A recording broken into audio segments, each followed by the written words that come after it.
Tonight, join us as we take a look at legalized marijuana and casino gambling in the region. Legal Vices 1 year later is up next.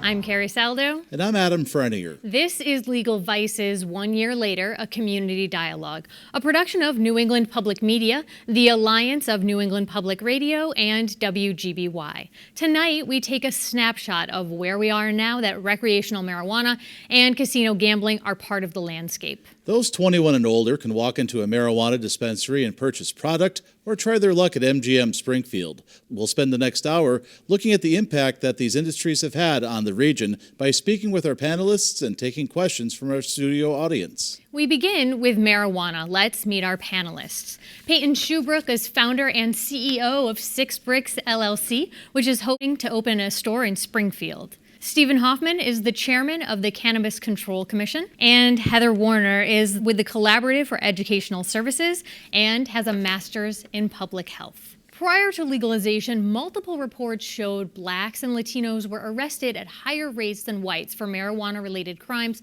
despite roughly similar rates of use. Recognizing that disparity, the Cannabis Control Commission has equity programs meant to help assure people unfairly impacted are now included in the legal marijuana industry. How has that gone?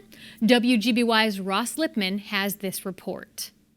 Since NETA opened its doors in Northampton a year ago, 10 more recreational dispensaries have opened in Western Mass.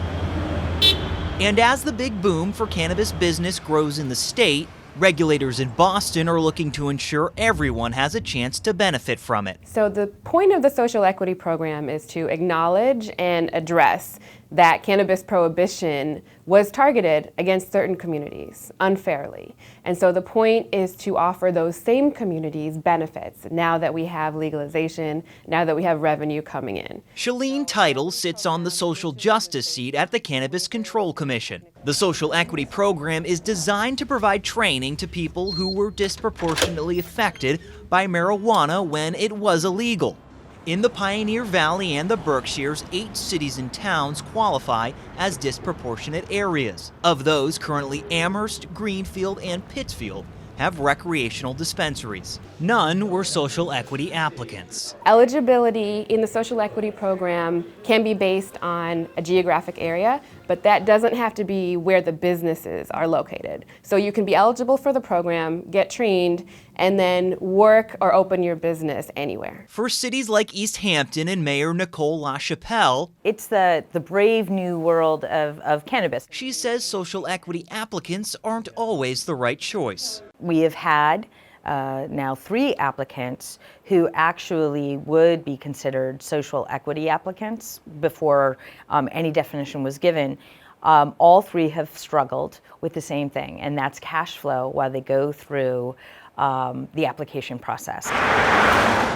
With the success East Hampton has seen with a larger company like INSA opening the city's first dispensary, Mayor LaChapelle is hopeful social equity applicants can do the same, but encourages her planning board to be very careful when handing out licenses. WGBY's Ross Lipman reporting.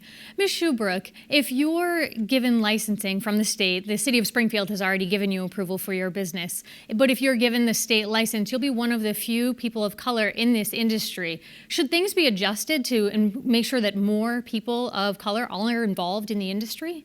Well, I would say that there is a huge opportunity in front of us. As we think about the legalization of cannabis, there is an entire industry, and we're just now scratching the surface on that. I think that the Cannabis Control Commission is checking and adjusting. I just received an email not even 24 hours ago in which they're evaluating women, minority, and veteran businesses to be expedited in the review process. I think the reality is that these programs do support those, but it does does come down to cash flow and being able to get your hands on the capital to even get started. So I think there is a lot of opportunity. It's just filling the gaps to get there. Chairman Hoffman, can you tell us a bit more about that expedition process that Ms. Schubert spoke about? Sure. We've been from day one focused on meeting those objectives that are legislatively set to ensure that people from disproportionately impacted communities are full participants in the industry, and we've done things like prioritization, we've done training programs, we have reduced application fees and license fees, and the most recent action we took was that we, in our applicant pool, after the prioritization that was legally required for medical dispensaries, after that, in our general applicant pool, we said that we were going to prioritize small farmers, women, veterans, minorities, and bring them up to the front of the queue. So I think I agree completely with your statement. We're doing things, we're making some progress, we've got a lot more work to do, but the capital availability is still a gigantic issue. What do you think the lag has been so far in the year that we've had this industry? I'm not sure that there's a lag. I think that, as I said, the first thing that you have to do before you get a license is get a host community agreement from cities and towns, and the 351 cities and towns around the state are all moving at very different paces. Some of the bigger cities around Boston, for example, haven't issued any host community agreements yet because they're trying to work on their equity programs. So I think it's just hard, and I think it's going to take some time. We're a very short way into this. After a year of stores being open, we have 33 retail stores open across the state. There's going to be many, many more stores, so there's still an opportunity to get this right, but it's just hard, and we're working really hard collaboratively with the industry and collaboratively with cities and towns around the state. Ms. Warner, when we look at public health around this issue, do we have any sense of how this impacts the people of color that we're talking about here, who've been slow, have not gotten into the industry at the rate that maybe some thought they might? Yeah, I mean, I think some of the issues at stake, one is this whole thing around cash flow. Having to come up with a lot of money up front, is a barrier. And I think there's other barriers that are kind of built into the regulation that are problematic. In part, the way the industry wrote this bill and the way that the regulations read, it doesn't have like a three-tier system the way that alcohol does that separates like the manufacturer from the wholesaler and the retailer. In addition, there's no bottom pricing and there's no caps on the number of outlets. What I worry about is that because we're seeing this influx of big, multi-million-dollar corporate ownership of marijuana shops, these are going to push out little businesses. They can have low pricing and sustain that to push out businesses. So I worry that it's a setup for people who are investing their entire future, and money and capital for failure. Ms. Schubert, you aren't one of those large companies possibly coming from out of state like Colorado who've set up in Colorado and then come to Massachusetts. You're born and bred in Springfield, you work in the area, your family has roots in the area. What's it like? What's the process been like for you? I would say the process has been interesting. The city of Springfield, they used an RFP, or request for proposal. And I think that honestly allowed the process to be based on merit and not money. And so you had 27 entities applied, and they actually reviewed those applications to understand who would be the best fit. And so from there, it gave me a chance to, one, say, okay, how am I going to do this strategically, getting the buy-in of the community? And I think that's one thing that mom and pop shops like myself can really hone in on, right? I thought about going to the neighborhood councils and getting their support. And really, a lot of it is the education. Folks don't know who's behind these big companies. And unfortunately, at times, they are inviting members of the community to be on their executive team, but they're not actually running the company. They don't have a stake in it. So it's educating people to say, I'm an owner and an operator. And what does that mean? And what does that look like? And how will I help your community? Not because I'm guessing the needs of the community, but because I live here and I understand the needs. And so I think a lot of it is providing the education, but then also being able to connect to the community in a very authentic way. Chairman, this concept of owner and operator, does it make a difference to the commission? Well, we have very specific requirements in terms of cap limits on the number of licenses any entity can hold. So we're very concerned about the issue about not just being dominated by large businesses. We also have categories of licenses, for instance, delivery and social consumption, that are only available to social equity and economic empowerment candidates. So we do care where the money is coming from and who's going to operate the businesses. And I'm pretty comfortable that with our caps and with priority and with limitations on who can have specific kinds of licenses, that we're going to end up with a diverse industry that's going to have big companies. We're not trying to eliminate big companies, but it's going to have big companies, small companies, local entrepreneurs, mom and pop operators. I think it's an important objective, but I actually feel comfortable that the industry is going to evolve that way. Ms. Warner, for your interests, does it make a difference if it's a locally owned person running a business here in this region or someone from out of state? Well, I mean, again, in Massachusetts, we regulate alcohol pretty well in that we do have the three-tier system, we do have bottom pricing and all of this. Right now, the Massachusetts Package Store Association, which is made up of ma and pa shops, is battling Cumberland Farms, which is looking at eroding the caps on alcohol licenses and eroding the three-tier system. And this would devalue their licenses, and they're very concerned about this. And I think that it's really difficult to be a small player in the big field of paid lobbyists for a big industry. Well, let's take a look at some of the financial impacts that we've seen so far regarding legalized marijuana. And I'll bring in Alden Bourne, who's with NEPR, and he's done reporting on this. Alden, when we look at the tax rates for this industry, it's 20%. 17% of that is going to state coffers, 3% to the local communities where these businesses exist. And then there's also an additional community impact fee that can be negotiated. What does this really mean, though, for the bottom line of cities and towns? So marijuana taxes have had a positive impact on the budgets of host communities, but the legal pot landscape in Massachusetts is evolving quickly. Northampton was one of the very first communities to open a recreational marijuana store.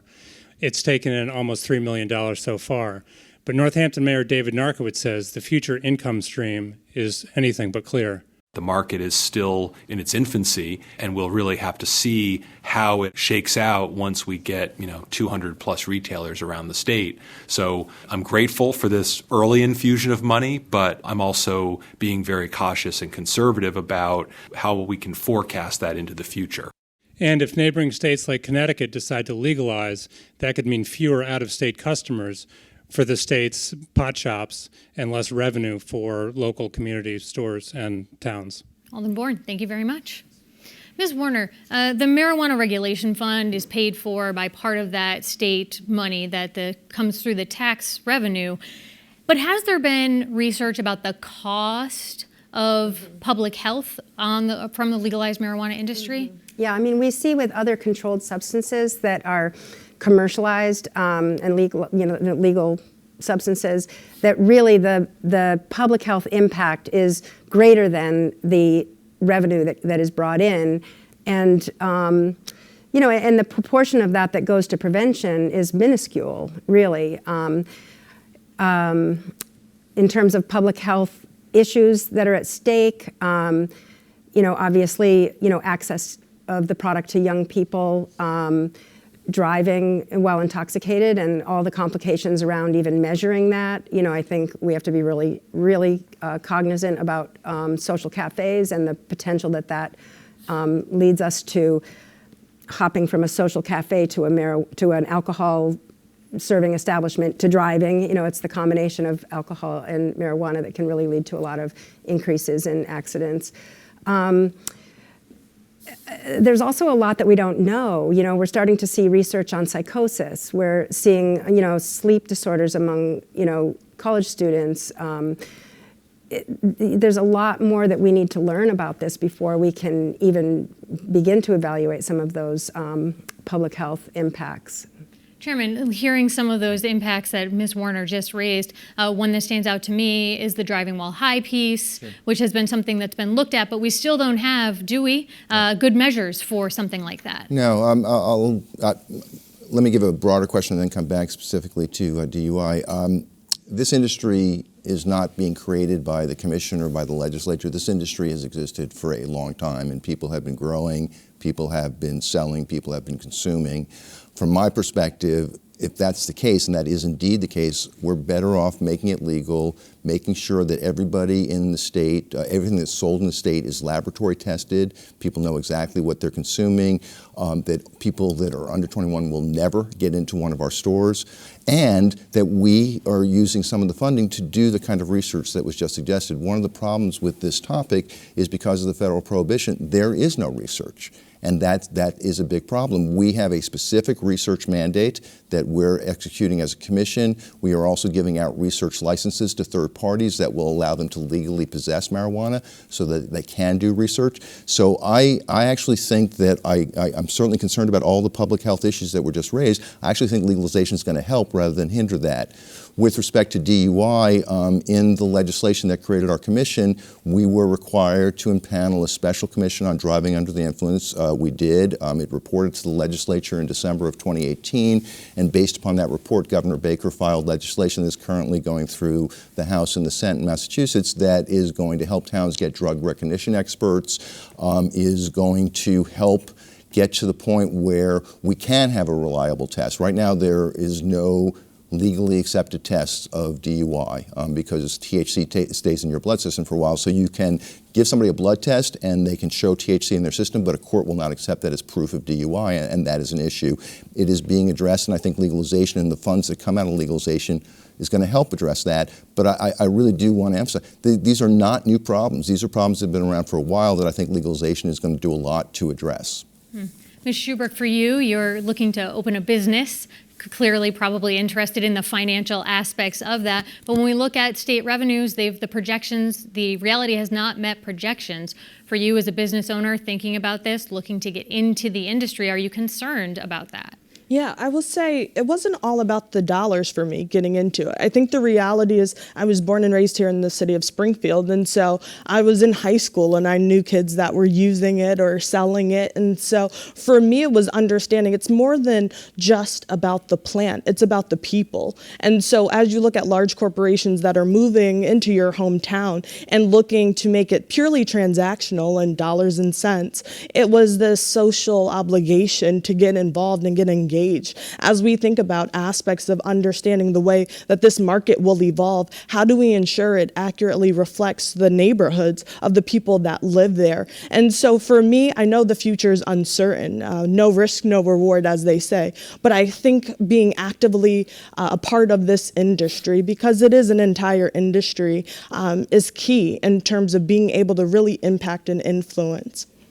Ms. Warner, as I just mentioned, the money that's coming in for the marijuana industry is lower than was expected. What do we know about rates of use? Are those higher than expected, lower than expected?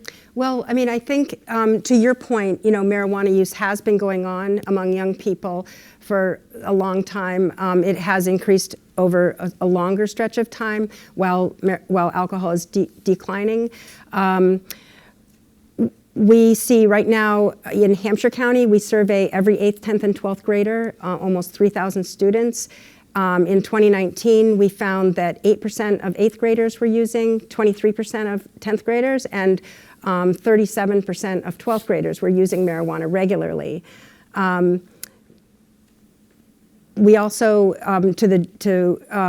we're also seeing, we're beginning to investigate our data a little bit more, and we're starting to see that the early use is what's increasing, and also heavier use and use of more high potency products. So while young people have been using these products for a while, these new products on the market that are high potency, and there's no limit to potency in Massachusetts right now. That's not true. Well, there's that is not true. That we do have potency limits for recreational marijuana. You can for certain products. No, you can. Any portion of any serving that you get in terms of a portion can have at most 5 milligrams. But how about the vaping? How about the drops? Are those? There's an equivalent potency limit. So I am not at all dismissing your concerns, but I want to make sure the record's clear. There are potency limits. Now, the potency limits for medical marijuana, and this is interesting, this conversation has solely focused on adult use, which is, important, obviously, but, let's not miss the medical part of this industry, which, first of all, preceded it. It started in 2012. The first medical dispensary was opened in 2015, And I would be willing to argue that that's had a really positive impact on the well-being of patients around the state. And the conversation here is only about half of it, which is the adult use, and it's a very important conversation. But I really do think we should also keep in context that this industry started with medical, and medical is still an incredibly important part, and I think a very beneficial part of this industry. But there are explicitly potency limits, and I mentioned medical because the potency limits are higher for medical patients because if you're treating for something like epilepsy, you need a much higher potency. But for adult use, we do have explicit potency limits. I mean, and I know that a cartridge that I found littered on the ground near Netta, had a potency of 23%. So I'm saying that these products have been getting higher in potency, and the high potency products also are where research is beginning to suggest that these are leading to some serious mental health and health issues among young people, especially. Also, just regarding the driving data, we're seeing where with alcohol, only 5% of students report drinking and driving in Hampshire County. We're seeing that among 12th graders, close to 30% of 20% of 12th graders are driving under the influence of marijuana. That's within the last 3 hours of using it.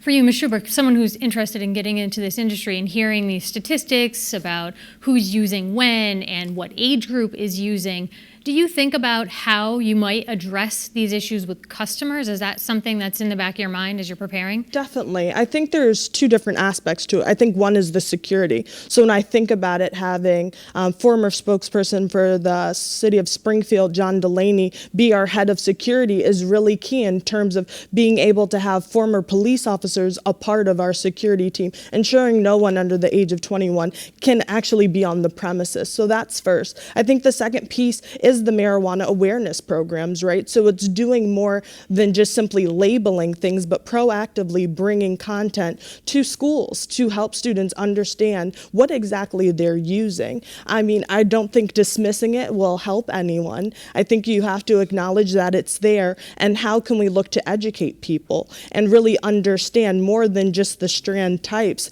but the impacts that it can have. To the chairman's point, we are very narrow this evening looking at the industry of legalized adult use marijuana in its first year. And something that happened recently was the House Judiciary Committee took up this issue of whether or not marijuana should be legalized at the federal level. As we know now, it is not, and that has been a problem for some people trying to get into the industry, trying to get capital. But the House Judiciary looked at the issue, they approved it, and said marijuana should be legalized at the federal level. Now the larger question is, does it go to the broader House, and then would it even be taken up by the Senate? But for the sake of tonight's discussion, let's be hypothetical and say that this is legalized.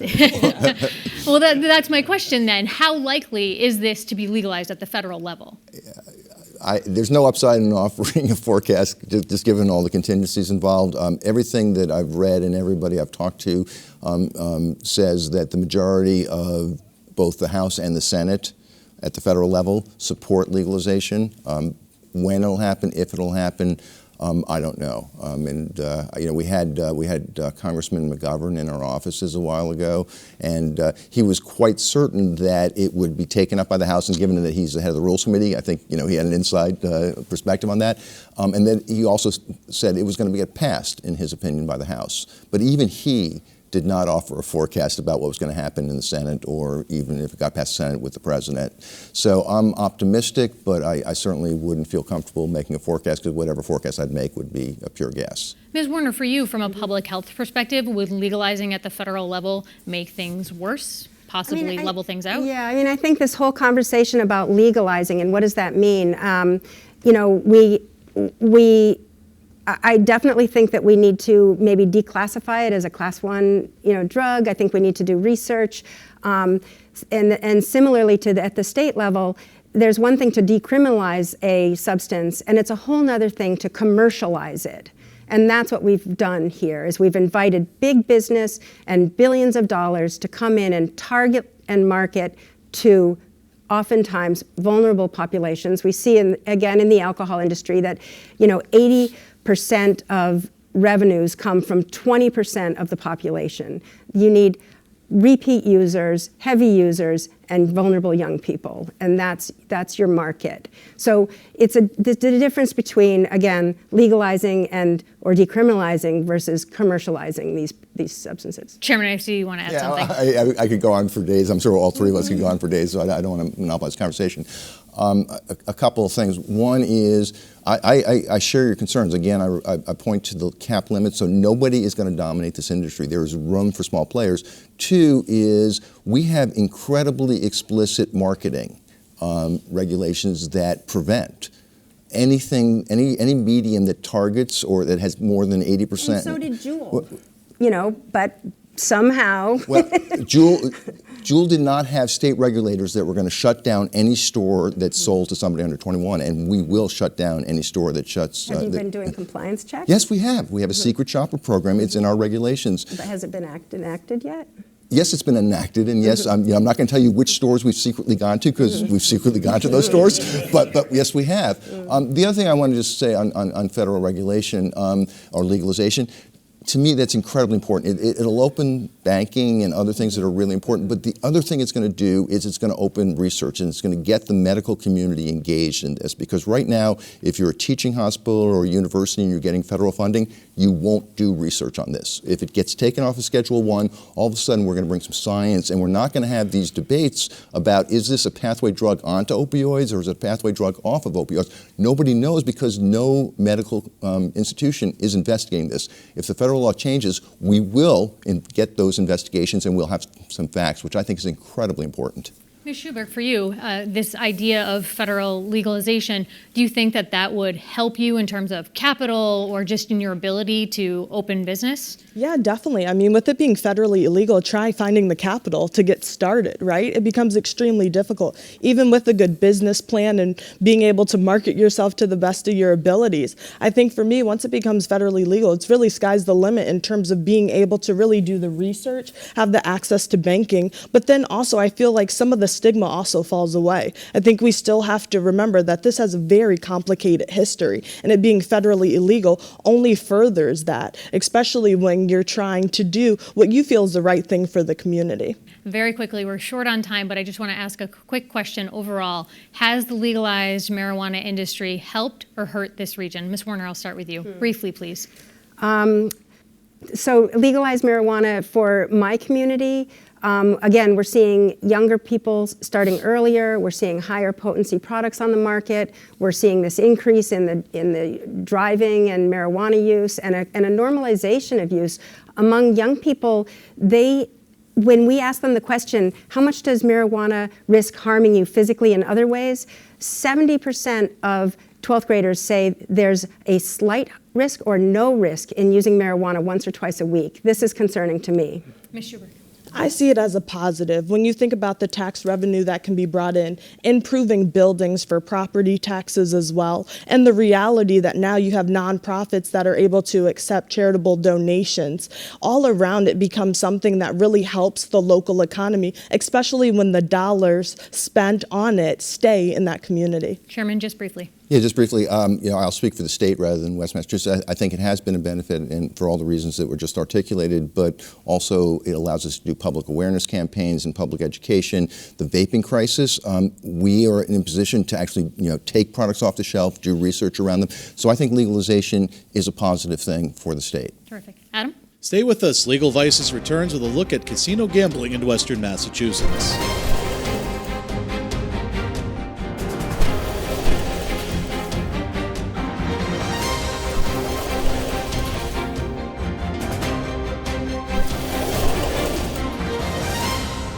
Welcome back to Legal Vices. 1 year later, a community dialogue. I'm Carrie Saldo. And I'm Adam Frenier. MGM Springfield opened last August to much fanfare. But some have questioned the casino's future. For perspective on this matter, we welcome our panel.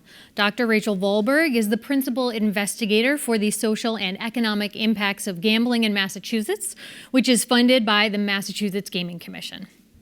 Les Bernal is the national director of Stop Predatory Gambling. And State Representative Bud Williams is a member of the Joint Committee on Economic Development and Emerging Technologies, which handles matters related to the casino gaming industry. Also, two people we invited, the Gaming Commissioner, Chairman Kathy Judd Stein, and MGM Springfield President Mike Mathis were not available to participate tonight, according to their spokespeople. However, Mathis did speak with WGBY's Carrie McGrath about MGM's gambling revenue, and she has this report.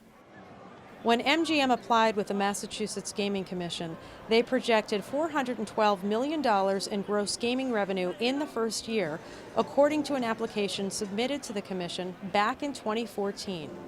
A new Gaming Commission report shows the casino brought in about $294 million in gaming revenue from the time they opened in August of 2018 to September 2019. That's nearly 30% below projections. Some of the numbers that we projected in 2012, 13, 14, really have changed over time. And, some of those are issues that the market's had. More competition in New York, more competition in Pennsylvania, all really sort of potentially eat away at the pie. But from our perspective, we're in it for the long run. We see ourselves in a 3 or 5 year ramp up. Some have wondered what happens once the novelty of a new casino wears off. Well, according to the Springfield bid, momentum continues to build with more and more people downtown spending money and more people moving or wanting to move downtown. Owners of both Simply Serendipity, a woman's boutique located on the Market Street Walkway, and Nosh Cafe, right next door, say they've seen an upswing in business. We have a lot of casino workers coming over here for lunch, to browse and shop. They've also invited us on the property a couple of times to do pop-up events, so it's definitely a positive for us. As far as my business goes, it's just been expanding like crazy. We've gone from 4 people on staff to 8 people on staff. Our numbers are just kind of skyrocketing. I think that the casino plays a part in Springfield growing, but I think there's a lot of other dynamics down here that are helping to grow the city. I don't think it's just the casino. Other businesses say MGM's impact has been modest. Well, I can honestly say when the build-out was going on with the construction workers, we did very, very well. We had a group of guys here every day for lunch. But now since the casino's open, it hasn't been a really big impact on business, but it hasn't really been a negative impact either. We were thinking that we were going to be a little bit more busy with all of it, but it just, I think once you're in the casino and you're doing your thing, I don't think you're going to walk a couple blocks to get a sandwich or whatever it might be. WGBY's Carrie McGrath reporting. Several positive assessments there we heard in that story. Mr. Bernal, but you've consistently called casino gambling financial fraud. Why? Yeah. So what makes commercialized gambling like casinos different than any other business is at its core, it's a big con. Okay, we encourage citizens to go out and play games that are literally designed to get them fleeced. So, and what makes it different? You go out buy a piece of pizza, you go out and buy a glass of wine, go to a Patriots game. That's what you receive in return. When you go to a casino or even buy a lottery ticket, but especially if you go to MGM Casino, what you're getting is the lure of a financial exchange that you might win money. Okay, but that financial exchange is rigged against you. Okay, so that's why historically, commercialized gambling has been illegal because it's a form of financial fraud, just like price gouging and loan sharking and other forms of fraud. That's what it's called. It's a big con, and that's why all the messaging around this, we're going to deliver all these revenues. It's a form of fraud, and that $294 million number you mentioned, that's essentially $300 million of personal wealth that the people of Springfield and Greater Springfield have lost. Okay, so that's what that number represents. Representative Williams, you are at the state level involved in the committee that oversees this industry, but you're also on the Springfield City Council when the legislation was approved here in the city to allow casino gaming. For you, was it revenues? Is that why you supported this? What was your interest in supporting the industry? The interest was the people's choice. This is the only casino industry in the country that people voted for casinos. Eastern part of the state, western part of the state, central part of the state. We were following the wishes of the people. For you, sorry, go ahead, Mr. Bernal. Just real quick. That's why MGM had to spend millions of dollars on a public affairs campaign to ram it through Springfield. And let's be honest, the idea that there's no grassroots movement for casinos in Massachusetts, whether it's here in Western Massachusetts or in any other community. Ms. Bolberg, you've been looking at this issue since 1985, not just the few years that we've had casino gambling here in the region. What's your take? So I think it's important to understand that casino gambling, to take that specific example, because there's many different types of gambling, but casino gambling is something that quite a few people, about 25% of the adult population, actually enjoy doing. And so it's important to understand that there's some types of gambling that are more regressive than others. In other words, they're more likely to prey on people or to have people overspend. There's certainly a portion of the players of any form of gambling that do overspend and get into difficulties. But it's also important to understand that gambling is an entertainment alternative for quite a lot of people in the population. Mr. Bernal, to Ms. Bolberg's point, some people enjoy this industry. They're adults. Why not give them the opportunity to do this? Sure. So I say there was no grassroots movement for casinos. And the big picture, we have a national debate today about how do we improve opportunity for everyday people. 60% of citizens in our country, and this number is even higher here in a place like Springfield, 60% of citizens don't have $1,000 in the bank for an emergency expense. And here you have what is essentially an extension of a government program in the form of casinos that really is a massive transfer of wealth from ordinary citizens into the pockets of some very, very wealthy people. So this notion that somehow people, there's plenty of people can go to Las Vegas. What we've done is put Las Vegas on Main Street. Okay, and they're always saying this is an entertainment argument. Jim Murren, who's the CEO of MGM, told the New York Times he doesn't gamble. In story after story, almost every major casino official, every major public official, the slot machine makers, everybody that pushes this stuff on the American public, they say it's great for your family to go gamble, but you know what? They don't gamble. It's the only product or service in the country where the people that own it and promote it don't use it, and that's because it's a big con. The fact that we've seen, go ahead, I'm sorry, Representative, go ahead. To the point, the wealth issue, that's an issue that's not connected to casino gambling. That's been an issue in this country for many, many years, wealth equity. But I will tell you that there was a grassroots campaign for the casino. The people voted to bring casino gambling to Springfield. Why'd they do it? Jobs, 2,000 construction jobs, close to 3,000 people working at the casino now. MGM has transformed Western New England, basically, and the city of Springfield in particular. Infrastructure, Mass Mutual Center, Symphony Hall, Riverfront Park, the Barney, the Armory, the Quadrangle, Dr. Seuss. Numbers are up all over the valley of people coming for a destination point. I'm not a gambler. But I did go with the wishes of the people. The people said, we're going to bet on MGM. We're going to bet on MGM for a better opportunity for the people of this city.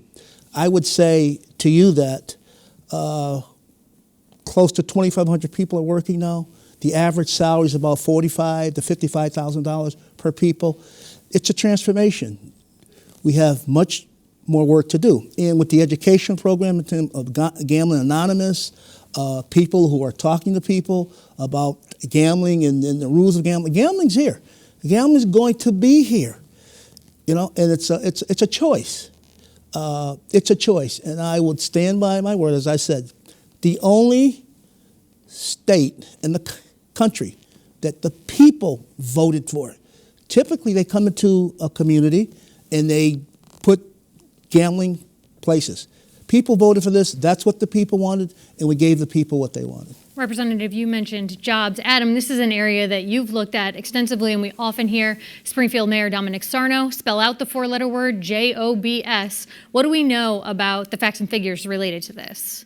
Well, Carrie, in the host community agreement between MGM Springfield and the city, it stipulated that they would try to have 3,000 jobs at opening. That did happen, but that number has declined over the first year plus that the casino has been open. A recent Gaming Commission meeting at MGM Springfield gave its quarterly report. It reported just more than 2,000 jobs as over the last quarter. So that number has gone down. There's a couple of Gaming Commission meetings ago. They talked about having difficulty filling the jobs, that they would like to have more people there, more full-time employees. Some people didn't want to work night shifts. Others jumped ship and went to Encore Boston Harbor, the casino in the eastern part of the state that opened earlier this year as well. So they've struggled to have jobs, but it also isn't quite have the jobs that but they also hasn't quite gone to what's in the host community agreement either. So about 1,000 person gap in that host community agreement. Has there been reaction to that? They're technically violating that contract, aren't they?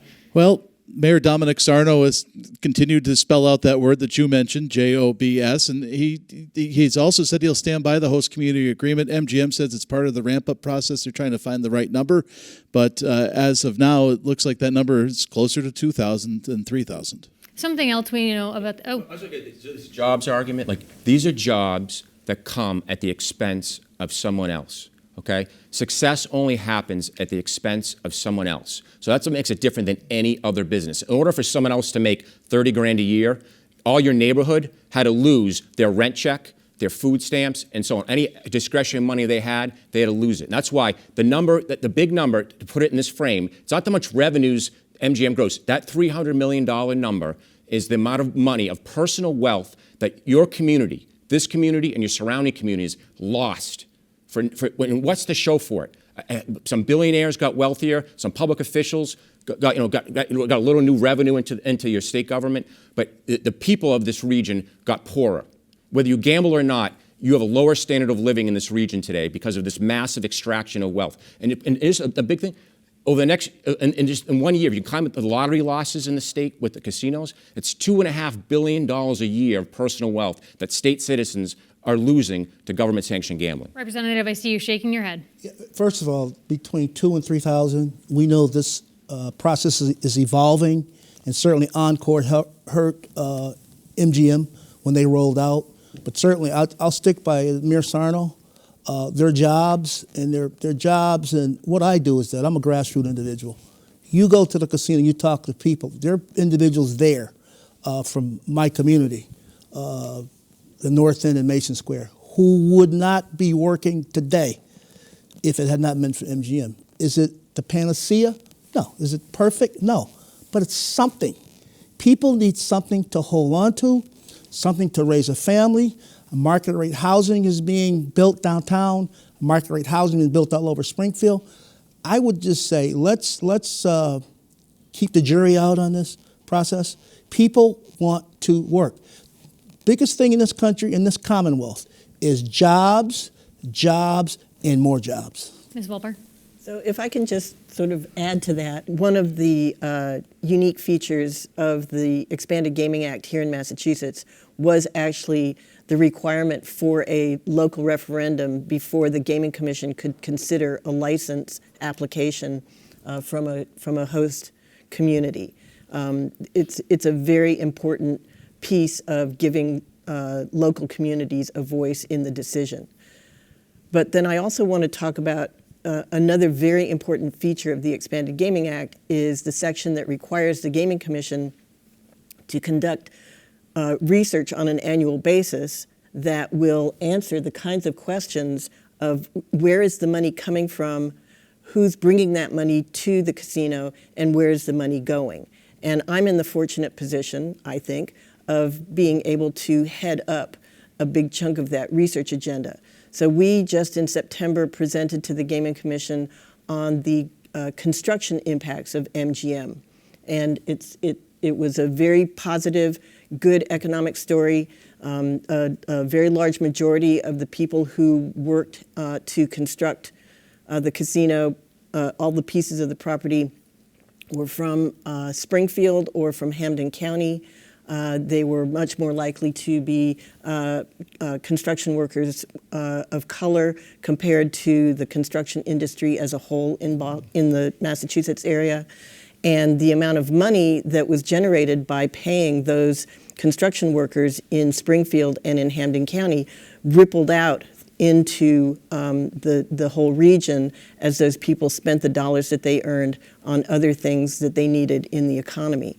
So the construction piece was a very positive picture. We are in the process now of analyzing data from the patron survey that we conducted at MGM. So the other big question that we're going to be able to answer in the next few months or so is whether MGM has been successful at recapturing the many dollars of gambling money that had been going across the border to Connecticut and to Rhode Island, and which was one of the main reasons for the passage of the casino legislation in the beginning. So we are going to be able to start answering those questions quite soon. I just didn't want to let the opportunity go by, even though I don't have the answers now. Great, thank you for that. You mentioned a moment ago patrons, and one of the areas I'd like us to look at tonight is the social impact. So I'll invite Karen Brown from New England Public Radio to join us. Karen, you looked at the reporting around some of the social issues, including what happens with problem gambling and some of the safeguards that were supposed to be in place as part of the 2011 law. And it required the state to set up some programs to help people around problem gambling and around mental health. What's the update? Well, just this week, there were researchers that were hired by the Department of Public Health. They gave a report on whether there's a treatment gap, so whether there's enough facilities, providers to take care of people who are developing gambling problems as a result of the casino coming in. What they found was those who are actively seeking help for gambling problems are able to find enough treatment. However, that's a very small percentage of the people that are likely developing gambling problems. So the next issue is, how do you recognize, how do you screen for people who are developing gambling problems? They may not know it, and maybe their providers aren't sure how to recognize the problem and where to send them, and if there is enough capacity down the road. So that's one thing that they're looking at, and they are proposing a solution of more training in general among the providers who maybe treat substance abuse, and oftentimes there's a comorbidity between substance abuse and gambling. And have you checked in with any local organizations to see where they're at on this issue? Well, I did talk to the Public Health Institute of Western Massachusetts, which is very interested in prevention. So not just prevention of gambling addiction problems, but also more community-wide problems that can come out as a result of having a casino in the vicinity, things like crime or sex trafficking or even chronic disease. And they're urging the state to put a lot of resources into that, and they feel like the state is doing that. New England Public Radio's Karen Brown, thanks so much. Ms. Wahlberg, you've looked in some of your research prior to the casino opening about this issue around problem gambling, and I want to get these statistics correct. You found that 2% of people were problem gamblers, 8% were at risk, but 27% didn't gamble at all. Do we know yet what that looks like now? We're about to find out just for the local region. There's actually a survey that's in the field right now, a targeted survey of adult residents in Springfield and surrounding communities. And we have a baseline measured survey that we did just after the license was announced, but before before it became operational. So we do have a pre-post snapshot. Once the data are out of the field, we'll analyze them and we'll have a report to present to all the interested stakeholders. I will say that we did a very similar exercise in Plainville and surrounding communities, and much to our surprise, actually did not identify a significant change in the rate of problem gambling and at-risk gambling in those host and surrounding communities compared to before the slot parlor opened. But when we looked a little bit deeper in the data, it became clear that the folks that we surveyed in Plainville and surrounding communities were actually already quite quite exposed to casino gambling. They already had quite a high rate of casino participation because most of them were going over the border to Connecticut or Rhode Island to gamble at a casino there. Mr. Bernal, I know your organization has looked at the impact that this has on people, and one of the things you point out on your website is that according to Stop Predatory Gambling, many citizens who don't gamble pay higher taxes for less services and worse state budget problems in the long term. But what evidence do you have to support that claim? Yeah, I mean, Lucy Dedayan at the Urban Institute does the best research in the United States on government revenues from gambling, and the research consistently shows that over the long term, government gambling revenues are the ultimate budget gimmick, because the only way you sustain it is you have to go from $1 a week ticket like you have with the state lottery. Now you're selling $30 scratch tickets in every, to low-income communities making a minimum wage. Now you're putting slot machines in. Now you want to bring in online gambling through people's tablets. You have to keep adding new and extreme forms of gambling. And I just want to say, when we talk about these state studies, they don't find, isn't it ironic that you have a state government program that pushes predatory gambling, that has a state-funded study that comes back, and they're going to analyze things like how much did we recapture from Connecticut and so on. But the fundamental question is, how much money, and it does ask MGM this question, how much money does MGM make out of frequent gamblers here? The people, how much money are the people coming to MGM? What's the percentage of players that come in here that lose X amount of dollars? Because over the last 12 years, last dozen years, there's at least 10 studies that show between 40 to 60% of commercialized gambling profits come from people who are addicted gamblers. That's the reality. That's why I always have it's 2%, it's 1%. Ask the question, how much money comes from addicted gamblers? That's the fundamental question. Ask MGM and all these other places. But the state government-funded study is not going to give you that answer. I'll ask our researcher, do we have any sense of that? Yes, well, we don't have a sense of it for the Massachusetts casinos yet, but we certainly have a sense of it for Massachusetts. I'm actually the author of a number of the studies that you just cited about the proportion of revenues that come from problem gamblers. It is somewhere between 40 to 60%, depending on the jurisdiction that you look at. And I'll go even further and say that an emerging concern that those of us who live in the gambling research world have is that it's not just about the people who can be diagnosed as having a gambling problem. There's a much larger group of people who are harmed by their gambling, even if they don't meet diagnosis.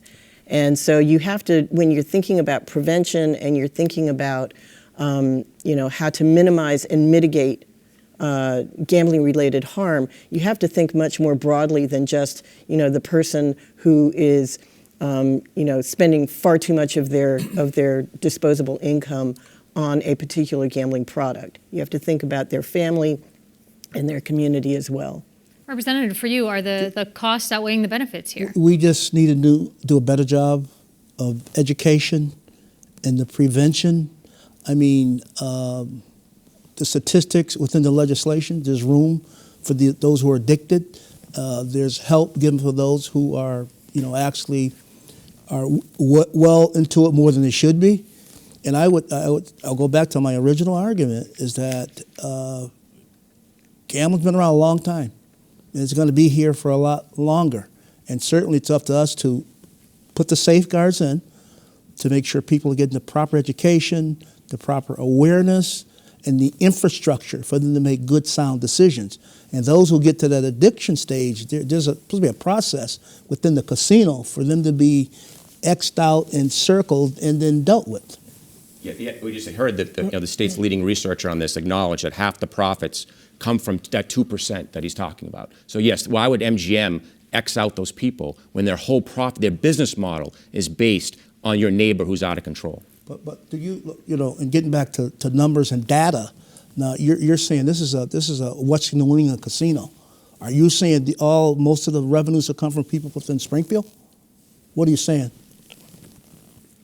What I'm saying is the $300 million that Springfield and people of Greater Springfield lost to MGM, the bulk of that, at least 50% of that, came from people who have become addicted to gambling or have some kind of severe gambling problem. If we went into MGM tonight, overnight, there's people sitting there 24 hours straight, okay?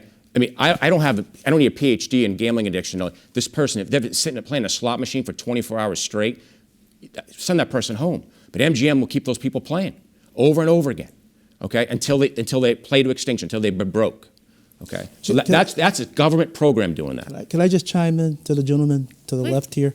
In terms of high roller gamblers, high stake gamblers, what do you say to that? I say, listen, I spent an hour walking through MGM Springfield today. I don't know how many people have been in there, because most of the people that promote gambling, they don't gamble themselves, so I don't know if they actually get inside casinos. But I walked around there today. First of all, there was virtually no high rollers at all in that whole place. Right. Everyone was low income, poor to low income folks. And the other piece of it is, you don't need to question who's gambling. The place is filled with low dollar slot machines. Okay, so no one from Singapore is flying into Hartford International Airport or Logan to gamble here when they're all low penny slot machines, nickel slot machines. I mean, let's be honest. The product that they're putting out there dictates who's losing all this cash. Let me jump in here for just a moment. You mentioned that you saw low-income people. The majority of those, in your opinion, they are gambling. What do we know about research about who gambles, who spends their time, Ms. Wahlberg? How do you determine whether they're low income or not with just an observation, which I don't know how you can do that. Maybe you have a crystal ball, sir. I don't know. Wait a minute. Let me finish. And to the point, did you talk to those people? Did you talk to those people on those machines? Did you talk to people in the casino? Well, it's great. You mentioned you weren't a gambler. So I've been over the last 10 years, I've been over more than 300 casinos in the United States. So respectfully, casinos, I'm not a gambler. I didn't say I would go to casinos. So moving inside casinos, the reason why they picked Springfield is because they preyed on the community's desperation. Instead of taking an economy where everyone can benefit, they preyed upon a community's hopes where now you have a business here that only succeeds based on someone else's failure. Okay, that's the economy. So when the representative said we've always had wealth inequality, this casino's made wealth inequality far worse in Springfield than if you ever had it before. Wrong again. Let's set the record straight. First of all, Governor Patrick said we're going to have one in eastern part, one in central part, one in western Massachusetts. It was up to any community, and West Springfield wanted it, Holyoke wanted it, Agawam wanted it, Palmer wanted it. Springfield wasn't the target. They won in a fair process. West Springfield shot it down. Okay, Holyoke wanted it. So it wasn't like Governor Patrick said, put it in Springfield. It was an open process. It ended in Springfield because the people wanted it. Other communities did not want it. So it wasn't like Springfield was singled out and put the casino in Springfield. It's a lively discussion. Unfortunately, we will have to leave the issue there. I really appreciate your time this evening. On behalf of Adam Frenier and myself, thank you to all of our panelists, our studio audience, and you. You've been watching Legal Vices 1 year later, a community dialogue, a production of New England Public Media, the New Alliance of New England Public Radio, and WGBY. Good night.